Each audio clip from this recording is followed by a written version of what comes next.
Hello everyone, welcome to your mathematics YouTube channel maths miracle. आज हम बात कर रहे हैं फिजिक्स का एक बहुत ही ज्यादा इंपॉर्टेंट टॉपिक, विद्युत धारा, इलेक्ट्रिक करंट। विद्युत धारा समझने से पहले हम बात करेंगे सिर्फ धारा पे। धारा क्या होता है? तो किसी भी चीज का अचानक फ्लो हो जाना, किसी भी चीज का अचानक फ्लो हो जाना क्या कहलाता है? धारा। धारा को समझने के लिए हम एक एग्जांपल ले लेते हैं। जैसे आपके पास एक भरी बाल्टी दूध है। धारा को समझने के लिए हम एक एग्जांपल ले लेते हैं। जैसे आपके पास भरी बाल्टी दूध है और आपने दूध को उड़ेल दिया, तो आप क्या देखते हो कि ये दूध की धारा है। इसी तरह से कोई आपके पास आकर के अचानक इंग्लिश बोलने लग गया, फर्राटेदार इंग्लिश बोलने लग गया, तो आप क्या बोलते हो? ये धारा प्रवाह इंग्लिश बोल रहा है, तो ये इंग्लिश की धारा। आप बाथरूम के अंदर हो और आपने शावर खोल दिया, तो पानी की धार आपके ऊपर गिरने लगी, लगातार पानी की धार आपके ऊपर गिरने लगी, तो वो क्या हुआ? पानी की धारा हो गई। अब हम समझते हैं इलेक्ट्रिक करंट। इलेक्ट्रॉन का लगातार प्रवाह होना, इलेक्ट्रॉन का लगातार पास होना इलेक्ट्रिक करंट कहलाता है। The flow of electron in a particular direction in a circuit is called electric current. तो इसका एसआई मात्रक क्या होता है? इलेक्ट्रिक करंट का एसआई मात्रक क्या होता है? तो इसका एसआई मात्रक क्या होता है? इलेक्ट्रिक करंट का एसआई मात्रक क्या होता है? इसका एसआई मात्रक होता है एम्पियर। और अगर हम एम्पियर के बारे में बात करें तो 1 एम्पियर इक्वल टू कितना होता है? 625 इंटू 10 पे 16 जीरो। स्टूडेंट्स 16 जीरो होता है। आप याद रखो 1 2 3 4 5 6 7 8 9 10 11 12 13 14 15 और एक 16 यहां पे है ना। देखो 3 6 9 12 3 15 1 16 16 जीरो होता है। अगर हम इसको शॉर्टकट में बात करें, स्टैंडर्डाइज बना दूं, तो कैसे होगा? 6.25 इंटू 10 टू द पावर 18। क्या 18? ये हो गया इलेक्ट्रॉन पर सेकेंड, इलेक्ट्रॉन पर सेकेंड। आप देखो, आप इसकी इंटेंसिटी समझो कि जैसे अगर कोई लाइव वायर है स्टूडेंट्स, और अगर उसको आपने टच कर दिया, तो एक सेकंड के अंदर इतनी इलेक्ट्रॉन आपकी बॉडी के अंदर प्रवेश कर जाएंगे, तो एकदम से जबरदस्त झटका लगेगा। तो ये कितना हाई पावर वाला है। अच्छा, अब हम बात करते हैं कि हमने टच किया तो ये प्रवेश कैसे किया, मींस क्या है? इसके पीछे कोई तो कारण है जो इसको धक्का मार रहा है, जो इसको पुश कर रहा है। तो उसका नाम है वोल्टेज। अब पूछेंगे वोल्टेज क्या होता है? तो to move the electron from one point to another point in a particular direction in an electronic circuit, in an electric circuit is called voltage. Voltage ही है जो इलेक्ट्रॉन को धक्का मारता है। वोल्टेज ही है जो इनको नेगेटिव से पॉजिटिव की तरफ लेके जाता है। वोल्टेज ही है जो इसको धकियाता है, धक्का मारता है। तो अब धक्का मारेगा तो क्या एकदम से गिर नहीं जाएगा? तो इसको, इस चीज को रोकने के लिए हमारे पास आता है रेजिस्टेंस। रेजिस्टेंस का ऐसा ही मात्रक आपने देखा है, इसे हम ओम से डिनोट करते हैं। जॉन सीमेन ओम इसका प्रतिपादन किया था, रेजिस्टेंस का। तो एक तरफ जो है, एक तरफ आपका वोल्टेज इलेक्ट्रॉन को धकियाता है, धक्का मारता है, और दूसरी तरफ रेजिस्टेंस उसको रोकता है। तो भाई ये तो घर वाली बात हो गई। गांव में क्या होता है, हमारे और आपके गांव में, जब दो लोग आपस में लड़ने लग जाते हैं, तरीका अलग अलग होता है। लड़ाई का भी तरीका अलग होता है। कोई किसी के बाल खींचता है, कोई मुंह से गाली निकालता है, कोई ईंटा से मारने लग जाता है मुंह पे, है ना। सबका अलग अलग तरीका है। तो अगर एक तरफ से इलेक्ट्रॉन को वोल्टेज धक्का मार रहा है, दूसरी तरफ से रेजिस्टेंस उसको रोक रहा है, तो बीच में कोई तो फायदा लेगा, बीच में कहीं तो फायदा होगा। आपने सुना है ना, दो लोगों की लड़ाई में तीसरा मौज ले लेता है। तो यहां भी एक तरफ वोल्टेज धक्का मार रहा है, दूसरी तरफ रेजिस्टेंस उसको रोक रहा है, तो बेचारा बीच में कौन रगड़ा जा रहा है? वो है आपका इलेक्ट्रॉन। वो वाली बात याद है ना कि जब चक्की पीसी जाती है तो जैसी तैसी, ऐसी की तैसी गेहूं का हो जाता है। तो यहां भी यही बात है स्टूडेंट्स। एक तरफ तो वोल्टेज, इलेक्ट्रॉन को धकेलता है तो दूसरी तरफ से रेजिस्टेंस जो है यानी ओम जो है इसको रोकता है। तो इस धक्का मुक्की के खेल में तीसरा आदमी फायदा ले लेता है। गांव में ऐसे ही तो होता है, दो आदमी झगड़ा करते हैं और तीसरा मौज लेता है। यहां भी सिस्टम ऐसा ही है, इलेक्ट्रॉन को वोल्टेज धकेलता है और उधर से रेजिस्टेंस रोकता है। तो फायदा कौन लेगा? देखिए सबसे पहले हम बात कर लेते हैं टंगस्टन। टंगस्टन देखिए, एक तरफ से वोल्टेज गया, वोल्टेज इसको धक्का मारा इलेक्ट्रॉन को, और दूसरी तरफ से जो है रेजिस्टेंस इसको रोक रहा। तो बीच में मानव है, उन्होंने क्या करा, इसमें बीच में टंगस्टन घुसा के देख लिया। तो टंगस्टन जैसे ही घुसाया तो उन्होंने देखा कि टंगस्टन बिल्कुल लाल हो जा रहा है, एकदम लाल रोशनी वाला आ रहा है उसके अंदर। तो बस इनको इसी टंगस्टन को जो है वैज्ञानिकों ने बल्ब के अंदर फिलामेंट के रूप में लगा दिया। फिर देखो कितना फायदा हो गया। तो दो आदमी की लड़ाई में तीसरा जबरदस्त फायदा उठाता है, और आप देख सकते हैं। एक और एग्जांपल ले लेता हूं। टंगस्टन के बाद हम बात करते हैं नाइक्रोम। नाइक्रोम ले लीजिए। नाइक्रोम क्या करेगा? इलेक्ट्रॉन को जब वोल्टेज धक्का मारेगा तो रेजिस्टेंस रोकेगा, धक्का मारेगा रोकेगा, धक्का मारेगा रोकेगा। तो बीच में हमने क्या लगा दिया? नाइक्रोम लगा दिया। तो नाइक्रोम क्या करता है? नाइक्रोम का वायर इन सब के उहापे हमें वोल्टेज धकेलाएगा, रेजिस्टेंस रोकेगा। तो नाइक्रोम एकदम लाल गर्म हो जाता है, गुस्से से एकदम लाल हो जाता है, हीट जनरेट होने लग जाता है। तो फिर हम क्या करते हैं? हम उसको क्या करते हैं? आयरन में, इस्त्री में और हीटर में लगा देते हैं कि जाओ भाई जाओ, तुम गर्म ही रहो और तुम्हारी गर्मी से हमें फायदा होगा। तीसरा आदमी बेनिफिट यहां भी लिया स्टूडेंट्स।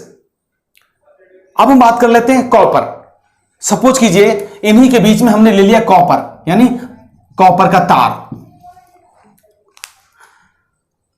वोल्टेज धक्का मार रहा है, रेजिस्टेंस रोक रहा है, voltage resistance, voltage resistance, voltage resistance. Problem किसको? प्रॉब्लम हो रही है इलेक्ट्रॉन को। कैसे प्रॉब्लम हो रही है? अगर बीच में हमने कॉपर लगा दिया तो जैसे ही कॉपर लगाएंगे और इन दोनों का आपस में लड़ाई होगा तो वो गोल गोल गोल गोल घूमने लगेगा। कौन? कॉपर। कौन? कॉपर। तो फिर हमारा फिर से फायदा हो गया। हम उसको पंखे में फिट कर देते हैं, हम उसको कूलर में फिट कर देते हैं। तो यहां भी हम फायदा उठा रहे हैं। तो ये तो सारी बातें हो गई विद्युत धारा से रिलेटेड, कि अगर हम ये इन दोनों के लड़ाई में कॉपर, टंगस्टन और नाइक्रोम को कैसे यूज किया गया है।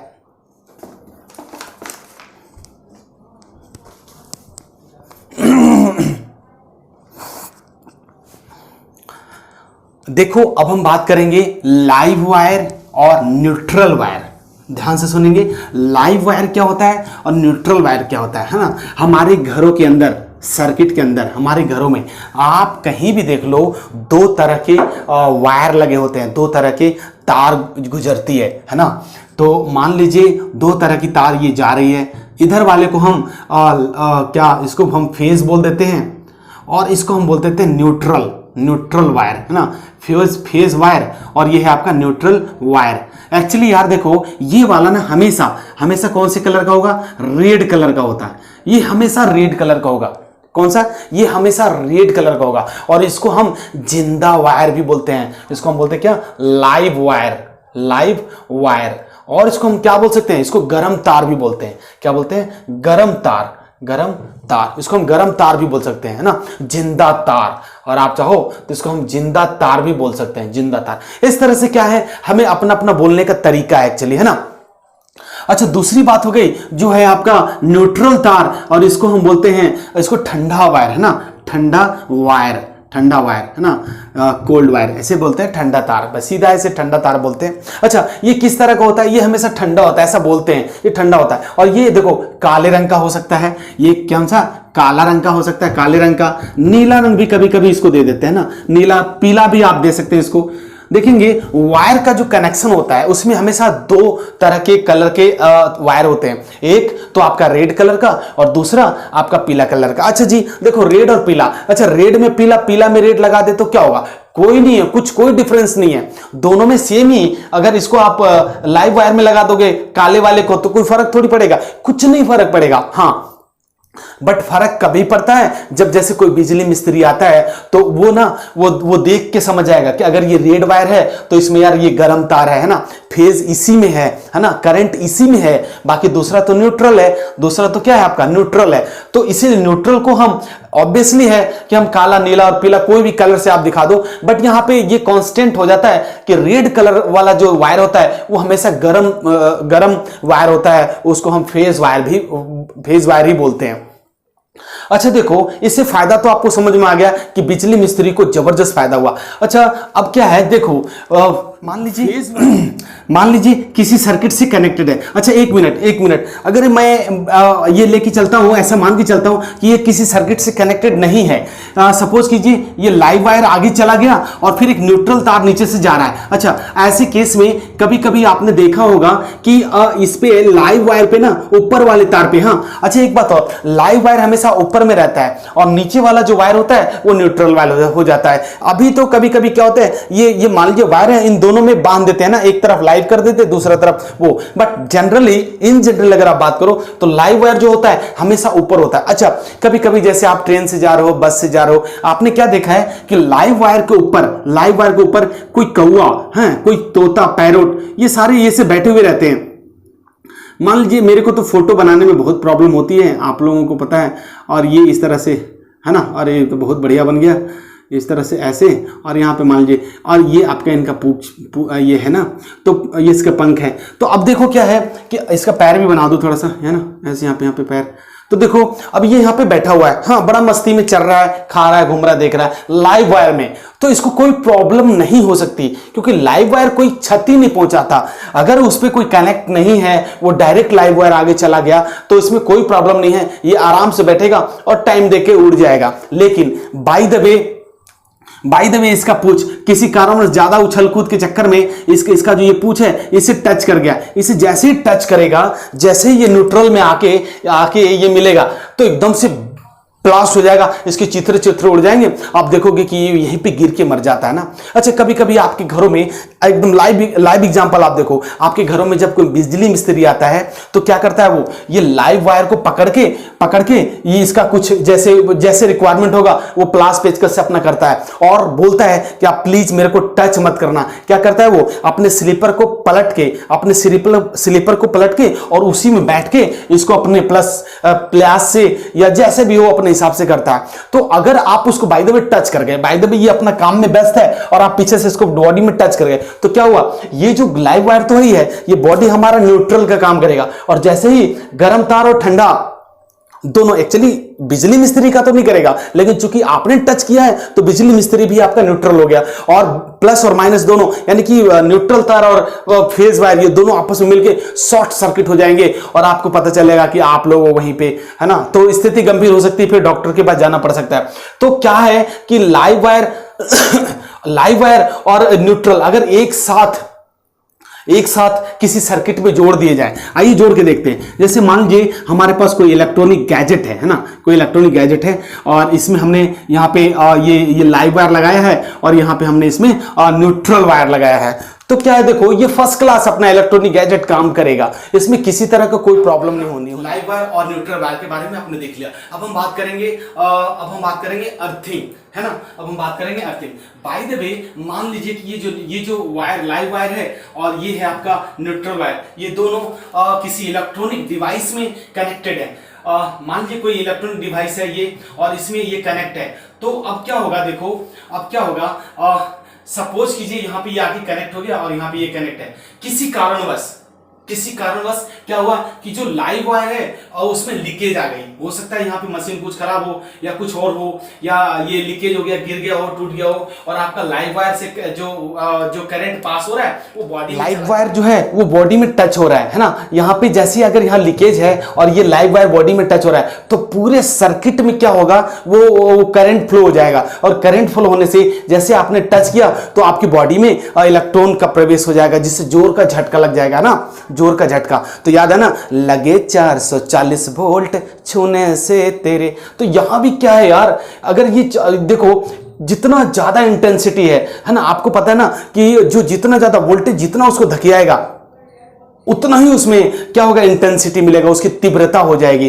तो क्या होगा, आप 10 वोल्ट 20 वोल्ट 12 वोल्ट क्या बोलने लग गया अचानक यार। अच्छा, हम बात कर लेते हैं, ये भी दो तरह के होते हैं, एक होता है मेल सर्किट और दूसरा होता है फीमेल सर्किट। मेल सर्किट को जो सॉकेट से हम जोड़ते हैं, है ना, तो जिसमें ये घुसता है वो होता है फीमेल, और जो सॉकेट में बाहर निकला होता है वो होता है मेल। अच्छा, हम यहाँ पे बात करेंगे कि ये तीसरे की रिक्वायरमेंट क्या है, ये तीसरे की रिक्वायरमेंट क्या है। तो वही मैं बता रहा था कि अगर यहाँ से किसी कारणवश लीकेज हो गया, है ना, लाइव वायर जो है थोड़ी सी लीकेज हो गई, तो पूरी बॉडी में क्या होगी, करंट फैल जाएगी, और उससे क्या होगा, जब आप टच करोगे तो आपको झटका लगेगा। तो उसी झटके से बचाने के लिए ये हमारा तीसरा सॉकेट काम करता है। अच्छा, ये क्या होता है यार, ये हमेशा कैसा होता है, ये हमेशा देखो मोटा और बड़ा होता है, ध्यान से सुन लो, ये हमेशा मोटा और बड़ा होता है। अच्छा, मेल फीमेल का ये दोनों फोटो दिखा दूं, ये देखो, ये मेल सॉकेट है और ये वाला फीमेल सॉकेट है। मेल सॉकेट के जो टॉप पे जो एक वो निकला हुआ होता है, क्या बोलते हैं उसको, तो वो चीज ना थोड़ा बड़ा होता है, बाकी दोनों का अपेक्षा, इन दोनों का अपेक्षा थोड़ा बड़ा होता है और थोड़ा मोटा होता है। जब भी आप सॉकेट में घुसाते हो तो सबसे पहले ये वाला घुसता है, मोटा वाला, ताकि बाद में ये दोनों आराम से घुस जाए ना, तो ये एडजस्ट हो जाता है। तो ये हमेशा ग्रीन कलर का होता है, कैसा होता है, ग्रीन कलर का होता है। तो यही है, इलेक्ट्रॉनों को क्या है, आपके बॉडी को टच होने से, मतलब इलेक्ट्रॉन को प्रवेश होने से ये बचाता है, और सीधा ये अर्थिंग से कनेक्ट होता है, तो ये न्यूट्रल में जाकर के इस बॉडी को न्यूट्रल बना देता है। तो अगर आप फिर बाद में टच करें तो कोई दिक्कत नहीं होती। तो बस आज इस वीडियो के अंदर इतना ही, क्योंकि ये वीडियो थोड़ा लंबा हो गया। तो नेक्स्ट वीडियो में जब हम बात करेंगे तो हम आपसे बात करेंगे एसी, हम बात करेंगे आपसे DC, alternating current, direct current, उसके बाद हम बात कर लेंगे मोटर, जनरेटर, बहुत चीजें हैं, कैपेसिटर, रेजिस्टेंस के बारे में और अच्छे तरह से पढ़ेंगे, है ना। तो ये सब बाद में बात करेंगे। Thank you so much for your love and support.